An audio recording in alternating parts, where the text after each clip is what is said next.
Hello everyone, Divakar this side from Pep coding. So आज हम लोग ये गेम डिज़ाइन करने वाले हैं, टिक टैक टो। सो बेसिकली इसमें हमें करना क्या है, हमें सबसे पहले बता दिया जाएगा कि यार अभी जो गेम होगा ना वो एन क्रॉस एन बोर्ड पे होने वाला है। तो अगर एन की वैल्यू 3 होता है तो बेसिकली ऐसा कुछ बोर्ड पे गेम खेलने वाले हैं। अच्छा, कौन खेलने वाला है? तो प्लेयर 1 और प्लेयर 2। ठीक है। सो इस पे हमें बेसिकली डेटा स्ट्रक्चर कंप्लीट करना है और इस डेटा स्ट्रक्चर में एक फंक्शन है मूव, जिसको रो, कॉलम और प्लेयर, ये 3 डेटा दिया जा रहा है। ठीक है। तो प्लेयर 1 या प्लेयर 2 दोनों में से कोई भी मूव करता है तो आपको उस फंक्शन के थ्रू बताया जाएगा कि यार ith रो या फिर इस वाले रो, इस वाले कॉलम पे इस प्लेयर ने मूव किया है और प्लेयर 1 या 2 ही होगा। ठीक है। मुझे रिप्लाई में उसे बताना है कि यार इनमें से कोई जीता है क्या नहीं। अगर प्लेयर 1 जीता तो रिटर्न 1 कर दो, प्लेयर 2 जीता तो रिटर्न 2 कर दो, और अगर कोई भी नहीं जीता है तो ड्रॉ है। राइट, अभी तक कुछ भी फाइनल रिजल्ट नहीं मिला तो 0 रिटर्न कर देंगे। ठीक है। सो ये टेस्ट केस के साथ देखते हैं इसे। 3x3 का गेम होने वाला है। तो ये 3x3 का बन गया। सबसे पहले 0 0 पे 1 ने मूव किया। ठीक है। तो यहाँ पर 1 रख, 1 बेसिकली मूव किया यहाँ पे। राइट। 0 2 पे 2 ने मूव किया। तो यहाँ पर 0 1 2, 0 1 2, 0 2 पे बेसिकली यहाँ पर 2 ने मूव किया है। राइट। इस पॉइंट पे देखिएगा, इसलिए इस पॉइंट पे भी यहाँ पर कोई अभी तक जीता नहीं है। राइट, कोई जीता नहीं है तो हम रिटर्न करेंगे 0। ठीक है। यहाँ पर अगेन 0 2 पे 2 ने मूव किया, अभी भी कोई नहीं जीता है तो 0 रिटर्न होगा। 2 2 पे 1 मूव करेगा, यहाँ पर 1 आ गया, कोई भी नहीं जीता, 0 रिटर्न होगा। दोनों प्लेयर ऑल्टरनेट टर्न्स करते हैं। राइट।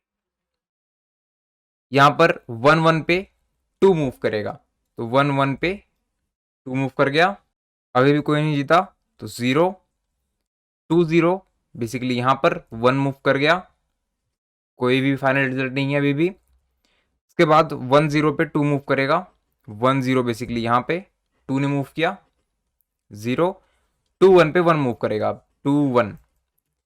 देखो इस पॉइंट पे ना अब जो 1 है वो जीत गया है। Right. Tick tech to game में अगर कोई वर्टिकली सारे ब्लॉक्स पे मूव कर लेता है, बेसिकली एक रो पे सभी जगह मूव करता है, या फिर एक कॉलम पे सभी जगह मूव करता है, या फिर डायगोनली। राइट, ये डायगोनल या फिर डायगोनल, अगर सभी जगह उसने मूव किया सभी ब्लॉक्स पे तो वो जीत जाता है। राइट। यहाँ पर इस रो पे सभी जगह 1 ने मूव किया तो यहाँ का रिजल्ट है 1। ठीक है। हम 1 रिटर्न करेंगे यहाँ से और उसी समय ये गेम कंप्लीट हो जाएगा। इसमें जो आपको इनपुट्स मिले गए हैं बेसिकली प्लेयर्स के मूव्स, ये मूव्स वैलिड होते हैं। दैट मीन्स वो कभी भी ओवरराइड नहीं करेगा। अगर 1 ने यहाँ पर मूव कर लिया तो बाद में दोबारा से 1 यहाँ मूव नहीं करेगा, या दोबारा से 2 भी मूव नहीं करने वाला। ठीक है। तो बेसिकली 0 0 आपको एक बार मिलेगा, डबल मल्टीपल टाइम्स ये नहीं दिए जाएंगे। और इसमें जो बोर्ड है वो n क्रॉस n का हमेशा होगा, जिसपे n जो है वो 2 से लेकर के 100 तक के बीच पे। ठीक है। सो अभी आप इसे ट्राई करो सॉल्व करने को। सो इसे सॉल्व करने का एक ब्रूट फोर्स अप्रोच तो ये हो सकता है कि यार जब भी कोई मूवमेंट होता है, जैसे 0 0 पे 1 ने मूव किया, यहाँ जैसे मूव होता है तो आप चेक कर लो कि क्या इस रो पे सभी जगह 1 है, क्या इस कॉलम पे सभी जगह 1 है। राइट। अगर ऐसा है तो 1 जीत जाएगा। राइट। और अगर ये कभी डायगोनल पे, जैसे यहाँ पर इसने डायगोनल पे भी किया है, राइट, अगर ये इस वाला डायगोनल पे कहीं मूव करता है तो आपको इस डायगोनल को भी चेक करने की रिक्वायरमेंट है। ठीक है, कहीं ये सभी जगह 1 तो नहीं है, या फिर अगर वो कभी इस डायगोनल पे मूव करता है तो आपको ये वाला रो चेक करने की जरूरत है, ये वाला कॉलम चेक करने की जरूरत है, और ये पूरा पूरा डायगोनल चेक करने की जरूरत है। राइट। डायगोनल चेक करने की जरूरत यहाँ पे नहीं पड़ती है। फॉर एग्जाम्पल यहाँ पर 2 ने मूव किया तो आपको सिर्फ रो और कॉलम चेक करना है, डायगोनल यहाँ पे चेक नहीं करना। ठीक है। लेकिन फिर भी इस पे जितने भी मूव्स होंगे वो सारे मूव्स के लिए आपको O ऑफ n का काम करना पड़ेगा। राइट। और एग्जैक्टली देखें तो आपको 2n का काम या फिर 3n का काम, इतने का काम करना पड़ेगा। राइट, जो बिल्कुल सही नहीं है। सो अभी हम लोग इसे ऑप्टिमाइज कैसे करने वाले हैं, देखो मैं ये फैक्टर यूज करूंगा कि यार कोई भी बंदा जीतता है ना, दैट मीन्स अगर रो की बात करें तो उस रो पे पूरी जगह वही पड़ा होगा। जैसे यहाँ पर 1 अगर जीतता है, इस रो पे सभी जगह वो हो गया, तो इस रो को अगर आप सम करते हो तो यहाँ पर 3 टाइम्स ऑफ 1 हो जाएगा, राइट। और अगर कभी 2 जीतता है, लेट्स सपोज यहाँ पर दोनों जगह 2 रू रखाया था, 2 ने एक मूवमेंट किया यहाँ पे और तीनों जगह फिर सम करोगे तो 3 टाइम्स 2 हो गया है। और अगर बोर्ड आपका n इंटू एन का है तो आप यहाँ पर इसको ऑफकोर्स n इंटू 1 या फिर n इंटू 2 बोल सकते हो, राइट। हो सकता है कि बोर्ड 2x2 का बन जाए, ठीक है। तो 1 1 यहाँ करेगा तो 2 इंटू 1 2 सम हो जाएगा, 2 2 करेगा तो 2 इंटू 1 2 इंटू 2, ठीक है। लेकिन ये ना एक जगह फेल हो जाएगा। कब ये फेल होगा, देखो मैं क्या बोल रहा हूं कि यार अगर यहाँ पे जो सम है वो 3 है, दैट मीन्स 1 जीत गया है, राइट। क्यों, क्योंकि इन तीनों का सम 3 आ रहा है, इस रो का सम 3 आ रहा है, राइट। लेकिन 3 सम ना एक और कंडीशन में आ सकता है, कौन से, अगर 2 ने यहां मूव किया हो कभी, 1 ने यहां कभी मूव किया हो और यहां पर बाय डिफॉल्ट 0 पड़ा है, बाय डिफॉल्ट अगर 0 पड़ा है तो भी इन तीनों बंदों का सम जो है वो 3 ही हो जाएगा। सो इस चीज को हम हैंडल कैसे कर सकते हैं, बेसिकली एक नंबर को आप पॉजिटिव ले लो, जैसे यहां पर मैंने क्या किया 1 और 2 रख लिया, दोनों ही पॉजिटिव नंबर्स हैं, राइट। अगर आप नंबर लाइन पे देखो, इधर नेगेटिव इन्फिनिटी, पॉजिटिव इन्फिनिटी, 0, ठीक है। दोनों नंबर अगर पॉजिटिव है तो ये दोनों सम को ना इसी डायरेक्शन पे लेके जा रहे हैं, राइट। 1 जो है वो 3 तक पे लेके जाएगा, ठीक है। और 2 जो है वो 3 इंटू 2 6 तक लेके जा रहा है, दोनों सेम डायरेक्शन में जा रहे हैं, तो हो सकता है कि बीच में ना 2 और 1 मिलके कोलाइड कर जाए कहीं पे, ठीक है। तो अभी क्या करेंगे इसे सॉल्व करने के लिए, बेसिकली एक नंबर को आप पॉजिटिव रख दो, पॉजिटिव वैल्यू, और दूसरे नंबर को आप नेगेटिव रख दो, तो एक बंदा पॉजिटिव की तरफ जाएगा, फॉर एग्जाम्पल 3, और दूसरा नेगेटिव की तरफ जाएगा -3, ये दोनों कभी भी कोलाइड नहीं करेंगे, ठीक है। तो बेसिकली इसका सॉल्यूशन क्या था, 1 1 1 3 टाइम्स 1, 1 की जीत हो गई। और जब 2 यहां पे करता है ना मूव, तो वहां पर -1 रख दो, या फिर -2 भी रख सकते हो आप, ठीक है। अगर मैं यहाँ पे -1 -1 करता हूँ तो यहाँ पर 3 टाइम्स ऑफ -1 इक्वल्स टू -3, -3 आएगा तो 2 प्लेयर जीत गया, राइट। अब ये दोनों ना कोई भी नंबर आप रख लो यहाँ पे, -1 1, तो ये दोनों ना 0 हो जाएंगे, ये कभी भी 3 या फिर -3 रीच नहीं करेंगे, राइट। क्योंकि 3 रीच करने के लिए ये नेसेसरी ही है कि सभी बंदे बेसिकली 3 या फिर कि n, ठीक है, n रीच करने के लिए नेसेसरी है कि n प्लेसेस पे सभी जगह 1 1 1 1 हो, कहीं पर भी एक -1 होगा तो n रीच नहीं हो पाएगा, और -n रीच करने के लिए सभी n प्लेसेस पे -1 होना चाहिए, राइट। तो बेसिकली हमने इसे इस चीज भी तो रेड्यूस कर दिया कि यार जो सम है वो n होगा या सम -n होगा, ठीक है। लेकिन अभी भी अगर प्लेयर कहीं पर भी मूव करता है, लेट्स सपोज प्लेयर ने यहां पर मूव किया, तो मुझे इस रो का, इस कॉलम का सम करना पड़ जाएगा, इस रो का सम करना पड़ जाएगा, इस डायगोनल का सम करना पड़ेगा, और ये डायगोनल का भी सम करना पड़ेगा। सम करने में तो अभी भी n की जान लग रही है, राइट। इसे कैसे हैंडल करें, हम प्रीवियस सम को मेंटेन करते हुए चल सकते हैं। कभी भी किसी भी प्लेस पे, किसी भी ब्लॉक पे 1 आया है तो वो प्रीवियस सम को ना सिर्फ 1 से ही इंपैक्ट कर सकता है, राइट।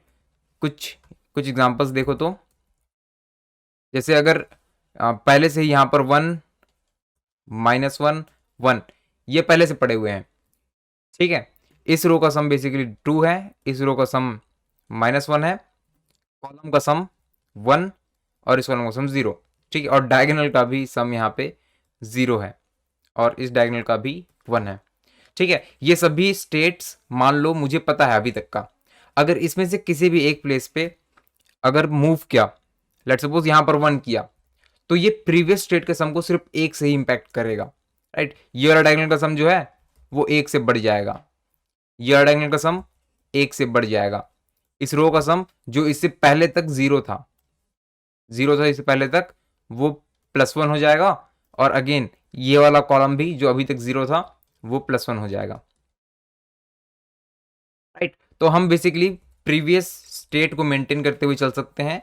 और अगर इसने यहाँ पर 1 किया है तो सिर्फ इस रो को 1 से बढ़ा दो, इस कॉलम को 1 से बढ़ा दो, डायगोनल्स को 1 से बढ़ा दो, राइट। और हमें क्या चेक करना है कि यार कोई बंदा एन या फिर माइनस एन तो नहीं है। तो अगेन इससे पहले स्टेट तक कोई भी एन या -1 माइनस एन नहीं था, राइट। अगर होता तो गेम वहीं पर एंड हो चुका होता, ठीक है।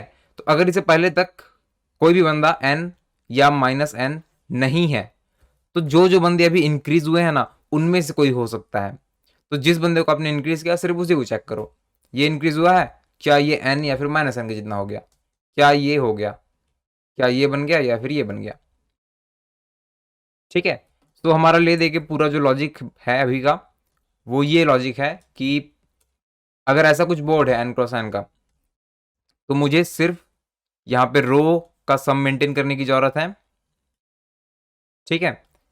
एक कॉलम का सम मेंटेन करने की जरूरत है,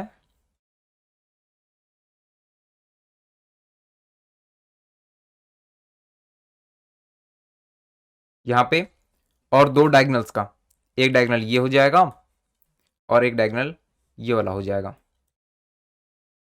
राइट। मुझे एक्चुअली में देखो तो इस बोर्ड की भी अब जरूरत नहीं है, राइट। मुझे अगर कभी बोला जाए कि यार 0 1 पे मूव हुआ है 1 का, ठीक है, तो आप क्या करोगे, मुझे पता है कि 0th रो पे मूव हुआ है, 0th रो का सम 1 से बढ़ा दो। अब चेक कर लो क्या ये बंदा एन या -n बन गया, ठीक है। मुझे पता है कि यार 1th कॉलम पे मूव हुआ है, तो 1th कॉलम का यहाँ पर इस जो लीनियर एरे है एन साइज का, इस पे 1th कॉलम के रिप्रेजेंट वाले सम पे 1 से इंक्रीज कर दो। अब चेक करो क्या ये n या -n है, ठीक है। क्या ये किसी डायगोनल का पार्ट था, तो अभी तो नहीं था, राइट। तो डायगोनल को छोड़ दो ऐसे ही। अगर यहां पर मूवमेंट होता है तो इस वाले 2th रो पे हुआ है, यहां पर बढ़ा दो 1 कर दो, 2th कॉलम पे हुआ है, यहां बढ़ा के 1 कर दो, और ये एक डायगोनल का पार्ट है, राइट। तो इस डायगोनल पे भी जाके 1 से इंक्रीज कर दो, ठीक है। सो हम लोग इस क्वेश्चन पे रो और कॉलम को तो आइडेंटिफाई कर सकते हैं, राइट। जो रो की वैल्यू है एग्जैक्टली उसी रो पे जाके आपको इंक्रीज करना है, जो कॉलम की वैल्यू है उसी कॉलम पे जाके इंक्रीज करना है, राइट। ये वाले डायगोनल की बात करें, अगर ये वाले डायगोनल की बात करें तो इसमें भी आप आइडेंटिफाई कर सकते हो, right. Row equal equal to column, ठीक है। तो इस वाले इंटीजर को बढ़ा देना, ये बेसिकली डायगोनल डायगोनल को रिप्रेजेंट कर रहा है, और ये डायगोनल है तो इसे ए डायग बोल दो, ठीक है। इस डायगोनल को मैं कैसे रिप्रेजेंट करूंगा, तो देखो यहाँ पे ना जो सम है, अगर मेरे पास टोटल n का बोर्ड है तो 0 + n-1, पहला बंदा जो है ना 0, n-1 ये है, राइट। और ये कौन सा है, तो ये 1, n-2, राइट। ये बंदा कौन सा है, तो ये 2, n-3। देखो एक बंदा जो है वो 1 से बढ़ रहा है, +1 हो रहा है, +1 हो रहा है, दूसरा -1 हो रहा है, राइट। तो अगर इन दोनों को आप जोड़ दोगे तो ऑफकोर्स ये हमेशा कांस्टेंट ही होंगे। 0 + n-1 equals to n-1, 1 + n-2 equals to n-1, ये भी n-1 होता है, 2 + n-3 equals to n-1, right. तो ये चीज भी रीच हो गया।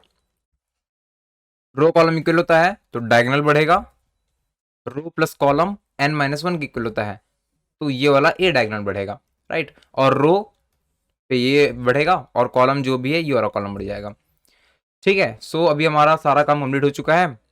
सिर्फ क्या करना है मुझे, जो प्लेयर 2 है उसको मैप करना है -1 से, और प्लेयर 1 1 ही रहेगा, ठीक है। सो अभी इसका कोड लिख के इसे सबमिट करने को ट्राई करते हैं। सबसे पहले कंस्ट्रक्टर पे मुझे n मिल जाएगा, this dot n equals to n कर देंगे उससे, ठीक है। इसके साथ मुझे रो कॉलम भी बनाना पड़ेगा, तो इंट रो बन जाएगा, इंट कॉलम बन जाएगा, और डायगोनल इंट ए डायगोनल, ठीक है। इस रो कॉलम को भी इनिशियलाइज कर देते हैं,